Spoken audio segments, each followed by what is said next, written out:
Welcome to Health Politics with Dr. Mike McGee, a weekly program exploring important trends in health. We live in a culture that still places a high premium on youth, good looks, and glamour. And nothing says glamorous more than a deep tan, or so it seems. That's why you may have noticed a surge in tanning booths in your local community. Tanning is big business, and young people in particular are plunking down their money and climbing into these booths, even though many of them realize that there's a health danger associated with tanning. Consider the words of Casey Brooks, a typical U.S. college student who was recently quoted in the New York Times.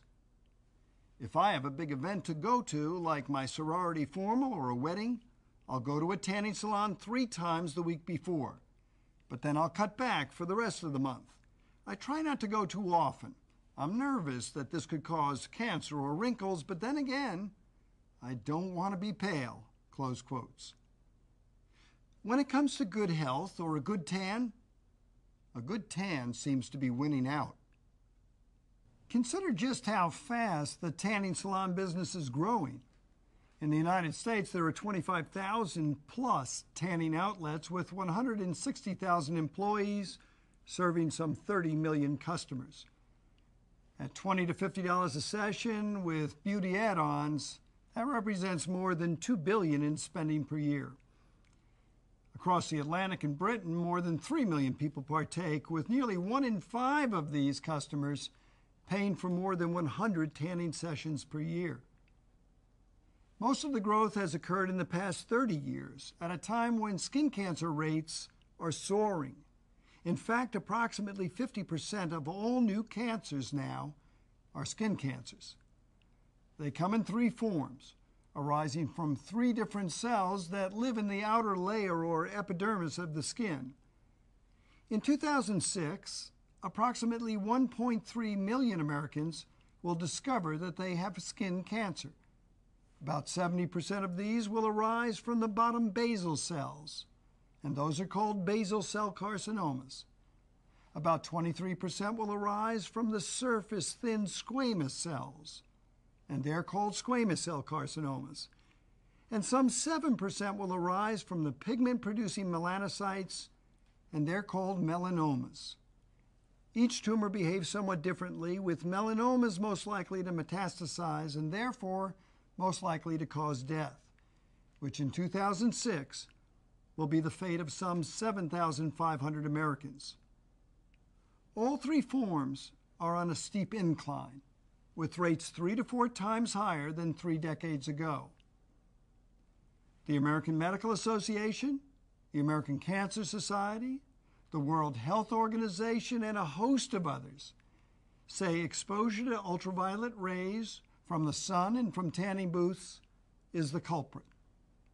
Studies reveal that the rays, including ultraviolet A, which damages not only the surface epidermis but the connective tissues and vessels below, and ultraviolet B, which is associated with quick surface burns, may cause cancer in 3 different ways. First, they disrupt DNA, resulting in mutations that cause cells to grow out of control.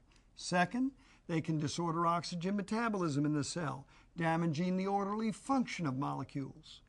And third, they can locally interfere with the skin's immune defense system, making it more likely that a cancer can arise unchecked. None of this particularly impresses Lynn McFadden, a 28-year-old law student in the UK. In a recent feature article, she said, quotes, "Fake tan is fine, but after a sunbed treatment, I'm on a mini high. I always feel in a good mood after a session, so much so that when I come out, the first thing I do is to book the next one," close quotes. The fake tan product she refers to is one of a series of rapidly growing products that apply a colorless sugar to the outer skin to dye it and to make it darker. The products give people the look, which is harmless, but not the unique feeling that seems to accompany a tanning session. Where does this feeling come from? Well, studies have now revealed that the UV rays cause a release of endorphins, and other neuropeptides from the skin cells. The mood elevation is so distinct that in blinded studies, test subjects placed in identical appearing tanning booths can immediately distinguish whether they're receiving UV radiation by the presence or absence of the high associated with it, a feeling strong enough to keep a large portion of the tanning customers going back for more. Now, while getting hooked on a product that can cause cancer might generally concern all, save perhaps the tobacco industry, it does not appear to concern the tanning booth industry's lobbying group, the Indoor Tanning Association. They embrace it and they run with it, saying the experience is, quote, more than just a good tan. Customers also enjoy the positive psychological and physiological effects of regular exposure to ultraviolet light, close quotes. The group's trade journal doesn't shy away from cancer either, echoing the tobacco industry's arrogance of the 1960s with head-on attacks such as this, quotes, moderate tanning has never been linked to skin cancer. In fact, by helping people tan with a reduced incidence of sunburn, indoor tanning may reduce your risk of ever contracting skin cancer, close quotes. And lastly, they argue that indoor tanning is effective for activating vitamin D and building strong bones. But the reality is that we get plenty of vitamin D from normal sources. The World Health Organization says that 5 to 15 minutes of casual sun exposure to the hands, face, and arms 2 or 3 times a week during the summer months is sufficient to keep vitamin D levels high. German scientist P.G. Unna first noted the association between sunlight and skin cancer way back in 1894. Yet here we are in the 21st century, unwilling or unable to regulate an industry whose profits come only with rising disease burdens and health costs for the nation. The AMA has called for 3 simple and reasonable steps to bring about change. Number 1, tanning booths should be off limits to those 18 or younger.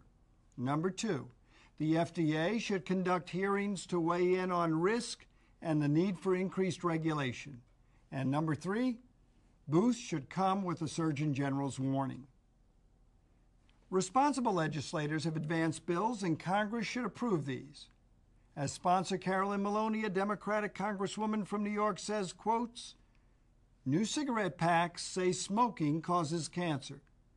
We don't want to wait another 50 years to have labels that adequately warn people that tanning beds cause cancer, close quotes.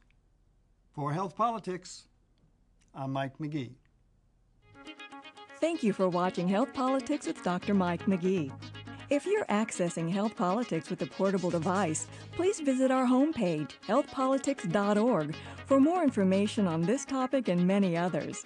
If you're watching Health Politics on the Internet, please visit the links below for additional information. Download the transcript and slides to share with friends or colleagues, or use the discussion guide to help generate conversations in the classroom. If you are not yet a Health Politics subscriber and would like to begin receiving a weekly email to keep you up to date on our latest programs, please click on Subscribe to Health Politics above and enter your email address. Again, thank you for watching Health Politics with Dr. Mike McGee.